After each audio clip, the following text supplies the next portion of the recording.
Накануне Холи, фестиваля весны, в некоторых городах Индии принято осыпать друг друга цветным порошком и бросаться ладу, традиционными сладостями из нута. Это важный праздник, который символизирует победу добра над злом. Его историю связывают с вечной любовью Кришны и Радхи. Юный бог влюбился в красивую девушку и захотел быть с ней, но Радхи боялась Кришну, потому что внешне он не был похож на человека.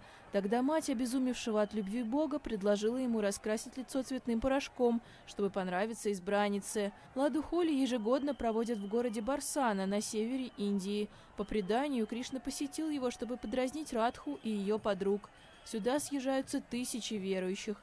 В городе расположен единственный в стране храм, посвященный красавице Радхе.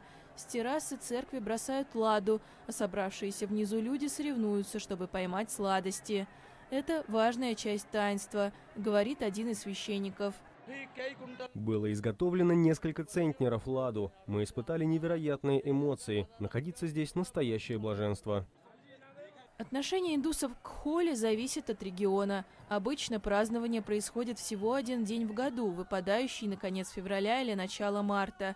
Самые пышные торжества проводят в северной части страны. В Барсане и нескольких других городах фестиваль длится 10 дней.